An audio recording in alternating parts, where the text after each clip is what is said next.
केजरीवाल के लिए सटीक बैठेगी, ऐसी एक स्टोरी आपको सुनाना चाहता हूँ। तो दोस्तों क्या होता है, एक साउथ का पॉलिटिशियन होता है, तो बिहार का पॉलिटिशियन साउथ के पॉलिटिशियन के घर पे जाता है। दोनों दोस्त होते हैं, ठीक है। तो दोनों भी दोस्त होते हैं, तो बिहार का पॉलिटिशियन साउथ के पॉलिटिशियन के यहाँ पे जाता है और साउथ का पॉलिटिशियन का घर बंगलो ऐशो आराम सब दिखता है। तो बिहार का पॉलिटिशियन पूछता है, भैया यार हम भी पॉलिटिशियन हैं, हमारे पास तो इतना कुछ नहीं है, तो आपके पास कैसे आया? तो साउथ का पॉलिटिशियन बोलता है, चलो खिड़की के पास टहलाता हूँ तुम्हें। तो खिड़की के पास दोनों जैसे जाते हैं, साउथ का पॉलिटिशियन उसे वो पुल दिखाता है, जो फ्लाईओवर रहता है ना, वो फ्लाईओवर दिखाता है और बोलता है वो पुल दिख रहा है। तो बिहार पॉलिटिशियन बोलता है, हाँ दिख रहा है, 20%, मतलब 20% मेरा कट। बिहार का पॉलिटिशियन बोलता है, वाह भैया वाह, ठीक है। तो 2-4 साल का टाइम निकल जाता है और वो बिहार का पॉलिटिशियन बहुत ज़्यादा अमीर हो जाता है। तो साउथ का पॉलिटिशियन जो उसका दोस्त होता है, उसको लगता है कि भैया ऐसा उसने क्या किया, या सोना तो नहीं मिला, खजाना तो नहीं मिला, पेट्रोल का कुआं तो नहीं मिला कि इतना अमीर हो गया। तो साउथ का दोस्त बिहार के पॉलिटिशियन के यहाँ पे जाता है और बोलता है, अरे यार तेरे पास तो कुछ नहीं था, अब तेरे पास बंगलो गाड़ी सब सब सब फ्लैट गिट सब सब है तुम्हारे पास, तो ये कैसे आ गया? तो बिहार का पॉलिटिशियन बोलता है, खिड़की में चले? तो बोलते चलो। तो बिहार का पॉलिटिशियन खिड़की से दिखता है, वो पुल दिख रहा है। साउथ का पॉलिटिशियन बोलता है, कहाँ है पुल? बोलते 100%। तो दिस काइंड ऑफ करप्शन, जो करप्शन और भ्रष्टाचार मुक्त के नाम पे पॉलिटिक्स में है, और सबसे ज्यादा भ्रष्टाचार जिस चीज में किया वो शराब। हर गली हर नुक्कड़ हर चौराहे पे दारू का ठेका खुला अरविंद केजरीवाल। यमुना को अगले 5 सालों में साफ करूंगा, उसका पानी खुद पीऊंगा, अरे बच्चों की कसम लेता हूं जी। और आज एक पॉडकास्ट में कहते हैं कि यमुना के नाम पे वोट नहीं मिलते। इतने बेशर्म, खुदगर्ज और झूठे केजरीवाल।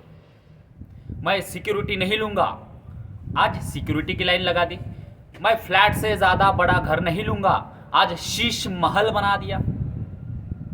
मैं ये नहीं करूंगा, बच्चों की कसम खाता हूं, मैं ये नहीं करूंगा, वो भी करना शुरू किया। नमस्कार दोस्तों, मेरा नाम है गोपाल और आप देख रहे हो द सेकंड ओपिनियन। दोस्तों हालांकि मेरा वो वीडियो वायरल हुआ नहीं, मैं पिछले 8 दिन 15 दिन से बोल रहा हूं, इस बार दिल्ली की जनता को चुकना नहीं है। अरविंद केजरीवाल जैसा इंसान ना सिर्फ दिल्ली के लिए, पूरे देश के लिए धोखे का संकेत है। जो इंसान जो खालिस्तानियों के साथ, जो देश विरोधी तत्वों के साथ, जो ऐसे लोगों के साथ खड़ा होता है जो इस देश में अनार्की फैलाना चाहते हैं, जो इस देश की तख्ता पलट कराना चाहते हैं, जो इस देश के स्वतंत्रता एकता अखंडता को हानि पहुंचाना चाहते हैं, ऐसे लोगों के साथ खड़ा होने वाला अरविंद केजरीवाल मफलर बॉय। मैं पिछले 8 दिन से कह रहा हूं कि अरविंद केजरीवाल दिल्ली का चुनाव हारने जा रहे हैं। अब तो लाइक कर दो यार। 8 तारीख को रिजल्ट आएगा। आज वोटिंग परसेंट हुआ, अराउंड 62% दिल्ली में वोट कास्ट हुआ। और दिल्ली एक लौता राज्य इंडिया में ऐसा है कि जहाँ पे वोटिंग रेशियो फीमेल का 45%, सॉरी 55 एंड 45% ऐसा रेशियो है। तो 55% males and 45% are women, around 10% difference वहाँ पे है।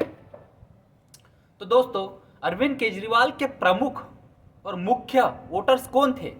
अरविंद केजरीवाल के मुख्य वोटर्स थे हरी वोट बैंक, जो बांग्लादेश से वहाँ पे रहने आए रोहिंग्या मुस्लिम्स, या फिर झुग्गी झोपड़ी वाले जो इलीगल, जिन्होंने स्लम्स बना के रखे, बहुत सारी चीज़ें ऐसी। जो वोट बैंक कांग्रेस की हुआ करती थी, वो सारी की सारी वोट बैंक कांग्रेस से आम आदमी पार्टी ने छीनी और आम आदमी पार्टी सत्ता में आई।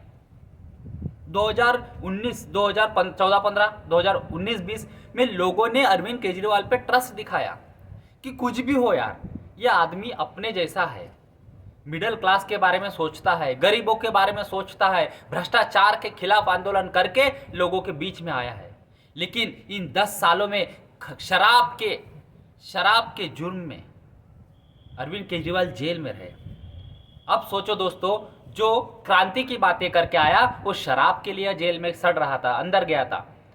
आधी उनकी कैबिनेट सत्येंद्र जैन हो, मनीष सिसोदिया हो, जिन्हें कट्टर ईमानदार कहा जाता है। भाई ईमानदार सुना है? कट्टर ईमानदार क्या होता है पता नहीं मेरे को, ठीक है। तो कट्टर ईमानदार, शिक्षा में क्रांति लाने वाले। अरे भाई काय की शिक्षा, काय का कट्टर ईमानदार? वो भी पिछले कितने दिनों से महीनों से जेल में सड़ रहे थे एक्साइज पॉलिसी को लेकर, दारू की। हाँ, आपने खुद के पास एक भी डिपार्टमेंट नहीं रखा, क्योंकि आपको पता था मैं आगे करने वाला हूँ, अगर साइन करूंगा किसी डॉक्यूमेंट पे तो मेरे को भी फंसा जाएगा। लेकिन भाई कोर्ट तो कोर्ट होती है। India is a democratic nation, और डेमोक्रेटिक नेशन में देर is a separation of power between the legislature, executive and judiciary. तो कोर्ट ने फैसला दे दिया, अगर उनके सारे मंत्री अगर आपको मतलब जुर्म किए हुए लगते हैं तो फिर एज अ पॉलिटिकल पार्टी पे आप वारंट क्यों नहीं जारी करते हो, आप उनको क्रिमिनल या फिर आप उनको एक्यूज क्यों नहीं साबित करते हो, या फिर आप उनको एक्यूज क्यों नहीं कंसिडर करते हो। और तब से जांच शुरू हुई और अरविंद केजरीवाल साहब दिल्ली शराब घोटाले में जेल में गए। उनके साथ के कविता भी थी, साउथ के पता है, साउथ के लॉबी के साथ मिलके कैसे उन्होंने शराब में घोटाला या फिर शराब की जो पॉलिसी चेंज की, और उस पॉलिसी चेंज करने से पहले उन्होंने चेंज भी कर दी। जैसे उन्हें पता चला कि अब सीडी गवर्नमेंट सीबीआई सब कोर्ट वगैरह सब ध्यान दे रहे, तो उन्होंने चेंज भी की। तो पोल ऑफ द पोल क्या है, Arvind Kejriwal is going to lose Delhi election. But दोस्तों मैं एक चीज और आपको बताना चाहता हूँ, द स्टेट लाइक दिल्ली जहाँ पे ओनली 70 सीट्स है, 70 सीट्स है, तो 70 सीट्स में क्या होता है, बहुत छोटी छोटी मार्जिन से इधर उधर बहुत ज़्यादा मतलब सडन चेंज इन सीट्स आता है। अगर वोट परसेंटेज देखो तो 36% वोट शेयर अराउंड बीजेपी के पास हमेशा दिल्ली में रहा है। लेकिन पिछले 27 साल से बीजेपी दिल्ली में आई नहीं, पिछले 27 साल से दिल्ली में बीजेपी आ नहीं पाई, क्योंकि बीजेपी के साथ वो +5% वोट शेयर जुड़ता नहीं है।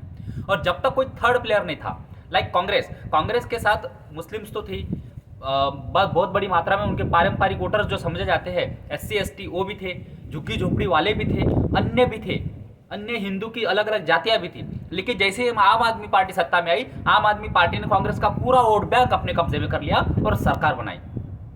तो अब कांग्रेस भी नहीं चाहती कि अरविंद केजरीवाल की इमेज बढ़े, नहीं तो अरविंद केजरीवाल इंडी गठबंधन को ही डोइजर होंगे मतलब मराठी का वर्ड है डोइजर मतलब कि और पावर करेंगे कि भाई मैं ही सबसे बड़ा किंग, देखो 4 बार दिल्ली का चीफ मिनिस्टर बना हूँ, 4 बार, 2013 14, 14 15, 19 20, 3 और चौथी बार अगर बनेंगे तो दोस्तों जो एग्जिट पोल आए वो अगर 10 एग्जिट पोल अगर आप देखो तो उसमें से 7 या 8 एग्जिट पोल अरविंद केजरीवाल को हारते हुए दिखा रहे। बीजेपी की 35-40 और 40-45 के बीच में सीट्स दिखा रहे हैं, और 2-3 एग्जिट पोल है जो अरविंद केजरीवाल को क्लियर मेजॉरिटी दिखा रहे। लेकिन दोस्तों इससे अलावा और क्या दिल्ली में हो सकता है आपके लिए बताना चाहूंगा। मित्रों दिल्ली में कल प्रदीप गुप्ता चाणक्य का भी पोल आएगा, आपको पता है, लेकिन दिल्ली की जनता ने इस बार ठान लिया है, और कांग्रेस अगर ठीक ठाक चुनाव लड़ी होगी, जो कि दिखा है, एटलीस्ट दिखावे का काम राहुल गांधी हो, प्रियंका गांधी हो, इन्होंने किया है। अगर साउथ में जिस तरह से कांग्रेस के साथ मुस्लिम वोटर्स जुड़े, लाइक तेलंगाना हो, कर्नाटक हो या फिर अदर जगह हो, उस तरह का बिहेवियर अगर मुस्लिम्स ने दिल्ली में दिखाया होगा तो कांग्रेस अच्छा परफॉर्म करेगी in terms of percentage of vote. But as far as seat share is concern और सीट्स आर कंसर्न, कांग्रेस 2-4 भी सीट जीत सकती है। अभी कांग्रेस को 1 या 2 सीट जीता रहे हैं, लेकिन कांग्रेस 2 या 4-5 सीट भी जीत सकती है। लेकिन there is a significant decline in terms of Arvind Kejriwal seats. Arvind Kejriwal खुद भी हार सकते हैं दोस्तों। बीजेपी 35 से 40 के बीच में मैं इससे पहले भी बोलता था, लेकिन अब ऐसा लग रहा है कि भाई अगर वोट शेयर बड़ा है या फिर अगर घर से मिडिल क्लास बाहर निकला है वोट करने के लिए, लेकिन बात दोस्तों एक बात ये भी है कि 62% ऑफ द वोट शेयर जो 2019-20 में था उतना ही वोट शेयर लगभग अभी है। तो वोट परसेंटेज ऐसा नहीं कि कुछ बड़ा हो, हाँ, लेकिन जैसे डुप्लीकेट्स वोट्स होते हैं या फिर बोगस वोट्स होते हैं उसको कम करने की कोशिश फिल्टर इलेक्शन कमीशन ने लगाए थे, जिसके ऊपर अरविंद केजरीवाल जा रहे थे। और अरविंद केजरीवाल जैसा धूर्त, शातिर, शकुन जैसा आदमी कोई देखा नहीं। आज सबको पकड़ के एक मुस्लिम लड़के से फोन कराया 100 नंबर पे कि मेरे हाथ को शाही लगाई, जबरदस्ती भाग गए। लेकिन दिल्ली की पुलिस, सलाम उनके जज्बे को, उन्होंने अरविंद केजरीवाल का झूठ, अरविंद केजरीवाल का फरेब, अरविंद केजरीवाल का छल, अरविंद केजरीवाल का कपट जगह पे धरा रह दिया। उस मुस्लिम लड़के को पकड़ा और बोला क्यों कॉल किया था, तो बोले भाई मैं तो पिया हुआ था। हाँ भले हराम है शराब, लेकिन मैं तो पिया हुआ था। और बात ऐसी है कि मैंने तो कॉल किया नहीं, बाकी किसी ने किया होगा तो मेरे को पता नहीं। और मैंने कुछ देखो, मेरे हाथ देखो, इसी पे किसी भी उंगली पे शाही नहीं है, मतलब मैंने वोट भी नहीं किया। इसका मतलब अरविंद केजरीवाल कितना नीच, कितना वो बोलते हैं ना जिसको कि लोगों को भ्रम में रखने वाला, लोगों को पागल समझने वाला, इस तरह का इंसान है। ऐसे इंसान देश के लिए नहीं, दिल्ली के नहीं, देश के लिए भी धोखा है। तो दोस्तों अरविंद केजरीवाल कहाँ तक गिर सकते हैं, सीट्स में बोल रहा हूँ, तो उसका तो 8 तारीख को ही पता चलेगा, जब 8 तारीख को वोट काउंटिंग होगी। लेकिन दोस्तों एक बात बताता हूँ कि दिल्ली की जनता ने अगर थोड़ा सा परिवर्तन करने की सोचा होगा ना, तो दिल्ली की जनता डिसिसिव माइंडेड देगी किसी भी एक पार्टी को। तो मेरा ऐसा ओपिनियन है कि बीजेपी में cross 40 seats as well. Yes, BJP में क्रॉस 40 सीट्स। और अरविंद केजरीवाल अगर 40 पे अटक गए ना दोस्तों, तब भी अरविंद केजरीवाल सरकार नहीं बनाएंगे, नहीं बनाएंगे, नहीं बनाएंगे। आपका ओपिनियन क्या है और आपका एग्जिट पोल क्या कहता है? धन्यवाद।